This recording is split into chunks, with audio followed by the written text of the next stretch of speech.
انسانیت نور کا ایک دریا ہے جو ازل کی وادیوں سے نکل کر ابد کی راہوں میں بہتا ہے۔ حق دو شخصوں کا محتاج ہے، ایک وہ جو اس کا اظہار کرے اور دوسرا وہ جو اسے سمجھ سکے۔ امید زندگی کا لنگر ہے، اس کا سہارا چھوڑ دینے سے انسانی کشتی ڈوب جاتی ہے۔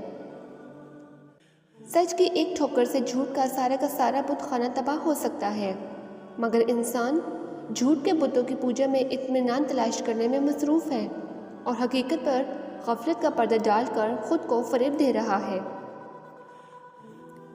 غصہ اتنا ضرور کرو کہ غیرت زندہ رہے، مگر اتنا بھی مت کرو کہ ندامت اٹھانی پڑے۔ چھوٹی چھوٹی اخراجات کا خیال رکھو، کیونکہ ایک چھوٹا سا سوراخ بہت بڑے جہاز کو ڈبو دیتا ہے۔ دنیا میں بہترین رشتہ وہ ہے جو روٹھ جانے پر بھی صرف ایک چھوٹی سی مسکراہٹ سے مان جائے۔ اپنے غم میں تو ہر آنکھ نم ہوتی ہے، مگر دوسروں کے غم میں آنسو بہانا دنیا کا مشکل ترین کام ہے۔ نمک میں ضرور کوئی تقدس ہے، ورنہ یہ ہمارے آنسو اور وسیع سمندر میں نہ ہوتا۔ کسی دکھی انسان کا ٹھہرا ہوا آنسو پہنچ دینا ہزاروں عبادت سے بہتر ہے۔ سب سے گھٹیا اور ناقابل تعریف وہ ہے کہ آپ کسی شخص کو اچھا کہیں اور ساتھ ہی لیکن کا لفظ استعمال کر کے اسے مشروط بنا دیں۔ جب تک انسان کے فکر و خیال سے نجاست اور غلاظت نہیں نکلتی، اس وقت تک وہ مومن نہیں ہو سکتا۔ 3 چیزیں گفتگو کا حسن ہے: خاموشی، غور، جذبہ۔ 3 چیزیں یاد رکھنے سے ثواب ملتا ہے: سچائی، فرض، محنت۔ انسان کے 3 دوست وفادار ہیں: بوڑھی عورت، بوڑھا کتا اور نقد دولت۔ اغراض کی دوستی محض خود کو دھوکہ دینے کے مترادف ہے۔ گائے کا دودھ باقاعدگی سے بچوں کو پلائیں، ایک چھوٹی سبز الائچی اور چٹکی بھر پسی ہوئی دار چینی چبا کر دودھ میں 1 گلاس پلائیں، اس سے بچوں کا حافظہ تیز ہوگا۔ آدھا بادام، آدھا انار، آدھی منقل لے کر پتھر پر رگڑ لیں، سردی ہو تو اناپ نہ ڈالیں، چمچے میں یہ گاڑھا امیزہ ہلکا گرم کر کے دن میں کسی وقت بچے کو چٹا دیں۔ 15 دن بعد 1 بادام 1 منقع پیس کر دیں، گرمی کے موسم میں اناپ ڈالیں، منقع کے بیج نکال دیں، بچہ موٹا ہو جائے گا۔ پسی ہلدی 1 حصہ، آٹا یا میدا 1 حصہ، گھی 1 حصہ ملا کر ذرا سا پانی ڈالیں اور بچے کے جسم پر یہ گندا ہوا سخت آٹا ملیں۔ 1 گھنٹے بعد بچے کو نہلا دیں، بچوں کا رنگ گورا ہو جائے گا۔ ہر روز تازہ آٹا لے کر ہلدی بھی ملا کر استعمال کریں۔ سہاگا بھون کر شہد میں ملا کر رکھیں، یہ شہد صبح شام مسوڑوں پر ملنے سے دانت آسانی سے نکل آتے ہیں اور بچوں کو تکلیف نہیں ہوتی۔ بچوں کو قبض نہیں ہونا چاہیے، انہیں کیسٹر آئل دیتے رہیں تاکہ بچے صحت مند رہیں۔ ملٹھی باریک پیس لیں، اس میں تھوڑا نمک اور شہد ملا کر مسوڑوں پر ملیں۔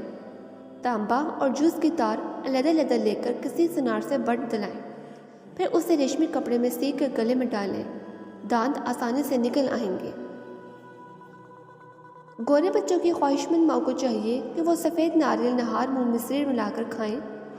ناریل نہ ملے تو سفید کھوپرا منگا کر رکھ لیں، اس کے کھانے سے ماں کی عام جسمانی کمزوری بھی دور ہو جائے گی اور بچہ بھی گورا صحت مند پیدا ہوگا۔ ابلے سفید چاولوں میں دودھ ڈال کر زیادہ کھائیں اور صبح کھوپرا اور مصری ضرور کھائیں، یہ ٹوٹکا آزمودہ ہے۔ 3 قسم کے نشے بہت تیز ہیں: دولت، زندگی، حسن۔ 3 چیزیں انسان کو ذلیل کر دیتی ہیں: چوری، چغلی اور جھوٹ۔ 3 چیزیں دل کی تنگی دور کرتی ہیں: اللہ کا ذکر، اولیاء سے ملاقات، عقل مندوں کی صحبت۔ بلبوں کی نسبت ٹیوب لائٹس کم بجلی خرچ کرتی ہیں، مگر جب ٹیوب لائٹس آن کر کے سوئچ دبایا جاتا ہے تو اس لمحہ وہ زیادہ بجلی خرچ کرتی ہے۔ اس لیے ٹیوب لائٹس کو بار بار جلانے بجھانے کے بجائے ایک بار جب زیادہ دیر کے لیے کمرے سے باہر جائیں تو پھر اسے بجھائیں۔ ایک بار جب ٹیوب لائٹ آن ہو جائے تو پھر بجلی بہت ہی کم خرچ ہوتی ہے۔ 3 چیزیں پردہ چاہتی ہیں: عورت، کھانا، دولت۔ 3 چیزیں زندگی بناتی ہیں: علم، شعور، آگاہی۔ 3 چیزیں انسان کو اچھی لگتی ہیں: عورت، علم، اولاد۔ محترم خاتون، اپنی نظر کے سامنے ہمیشہ پیسہ کے ترچھی ٹاور کی مثال رکھیے۔ اگر وہ سیدھا ہوتا تو کوئی شخص بھی اس پر دوسری نظر ڈالنا گوارا نہ کرتا۔ دنیا کی توجہ اپنی طرف مبذول کرانے کے لیے آپ بھی اپنے اندر تھوڑی سی انفرادیت پیدا کر کے ترچھی ہو جائیے۔ آج کے دور میں شوہر بننا کسی ملازمت سے مختلف نہیں ہے۔ اگر نک چڑھے باز کے احکامات کی بجا آوری کر سکتے ہو تو زندگی سکون کے ساتھ گزرے گی۔ ایک بزرگ نے رخصتی کے وقت لڑکی کو 3 نصیحتیں کی۔ نمبر 1، جب شوہر گھر سبزی لائے تو اسے فوراً دھو کر استعمال کرنا۔ نمبر 2، شوہر نے جہاں جانے سے منع کیا ہو یا جہاں کوئی چیز دینے سے منع کیا ہو وہاں نہ جانا۔ نمبر 3، گھر میں کبھی بھی جلے نہ بننے دینا۔ 3 مہمان بغیر اطلاع کے آتے ہیں: رزق، نصیب اور موت۔ یا اللہ ہمیں حلال رزق، اچھے نصیب اور ایمان والی موت نصیب فرما، آمین۔